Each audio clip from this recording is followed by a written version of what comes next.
میرے بھائیو دوستو، یہ وہ مقام اور یہ وہ شہر ہے جس کے قدم قدم پر اللہ نے نیکی رکھی ہے، برکتیں رکھی ہے. تو یہاں کی رحمتیں اور برکتیں اللہ پاک ہم پر بھی برساوے تو ہماری بھی بگڑی بن جائے گی.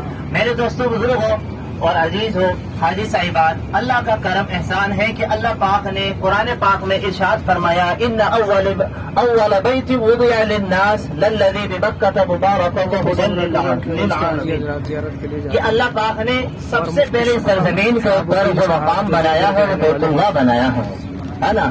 اور اس سرزمین کے اوپر اس دنیا کے اندر سب سے مقدس اگر کوئی گھر ہے تو اللہ کا پاک گھر کعبۃ اللہ اور بیت اللہ ہے. عزیزو دوستو، ابھی ایک غار کی ایک پہاڑ کی ہم زیارت کر آئے ہیں جس کا نام تھا غار ثور.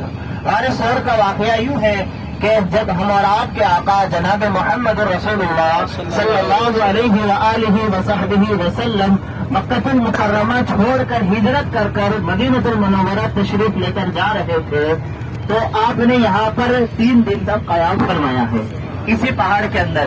یہ پہاڑ کا پہلے کوئی وجود نہیں، پہلے اس کا کوئی نام نہیں تھا، لیکن میرے اور آپ کے آقا نے یہاں پر قیام فرمایا، اس کا وجود بھی قیمتی اور مبارک بن گیا.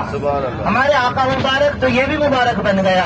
اور عزیز و دوستو بزرگوں، جب ہم اور آپ کے آقا صلی اللہ علیہ وسلم بھائی ہجرت کہتے ہیں کس کو؟ ہجرت کہتے ہیں دین کے خاطر ایک جگہ چھوڑ کر دوسری جگہ چلے جانے کو ہجرت کہتے ہیں.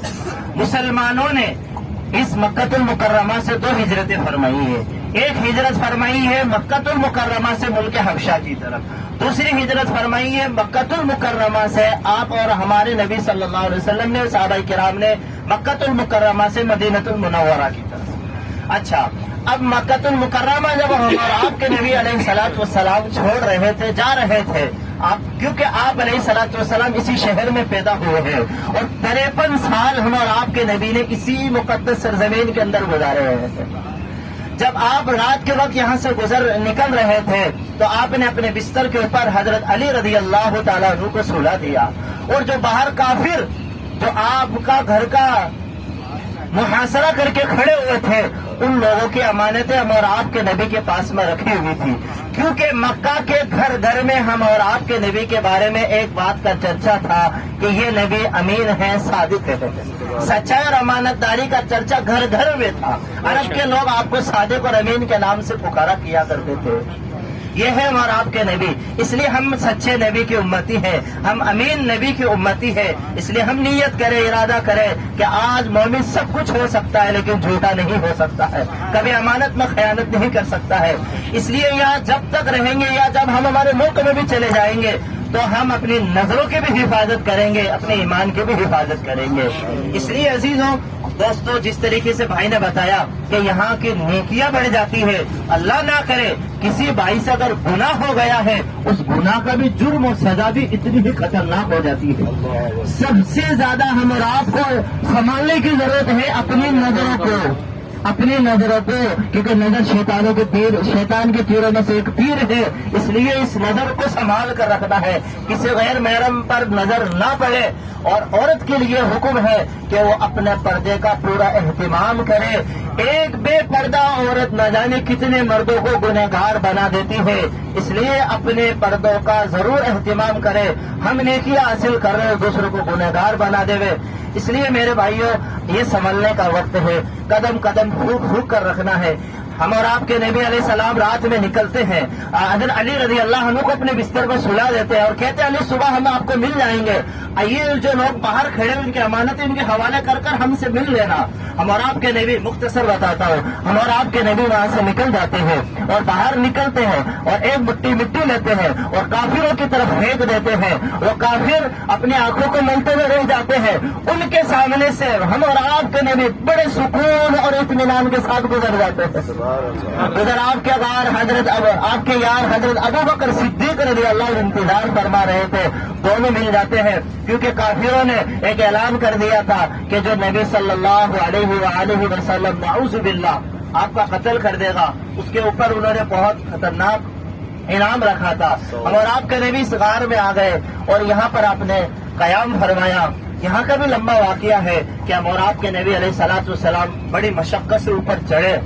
پتھروں کے اوپر چڑھے. اس زمانے کا سوچو پگڈنڈیاں ہوا کرتی تھی, ایسے راستے صاف نہیں ہوا کرتے تھے. اور جب نکل رہے تھے تو بیت اللہ کو فرمایا کہ بیت اللہ تو مجھ سے سب سے زیادہ عزیز ہے, لیکن کیا کروں, میری قوم مجھے اس شہر میں رہنے نہیں دیتی ہے, چھوڑنے کا جی نہیں چاہتا ہے, کیا کروں میں.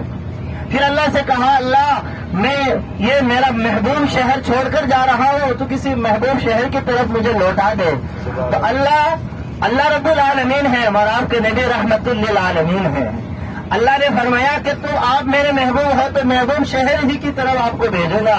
اللہ پاک نے جس کو مدینۃ المنورہ کہا جاتا ہے, جس کا نام یثرب تھا, اللہ پاک نے وہاں پر اللہ کے نبی کو پہنچایا اور وہ مدینۃ المنورہ بن گیا, اور فرمایا کہ ایک محبوب دوسرے محبوب شہر کی طرف جا رہا ہے. بولو سبحان اللہ.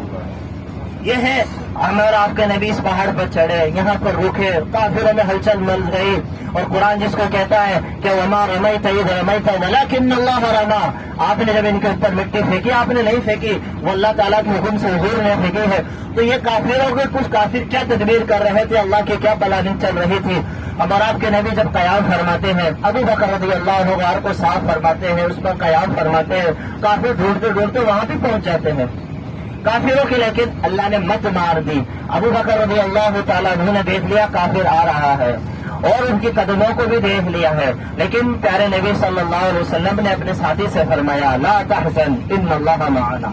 ہمارا آپ کے لیے جملہ قرآن پاک میں اللہ نے ایمان والوں کے لیے تسلی کے لیے اتارا ہے کہ مومنو اگر کبھی بھی آزمائش آوے اپنے آپ کو بے سہارا مت سمجھنا. لا تحزن, جو پیغام اللہ کے نبی کو اللہ نے غار ثور میں دیا تھا, اللہ کے نبی کے صدقے میں اللہ نے اس امت کو بھی یہ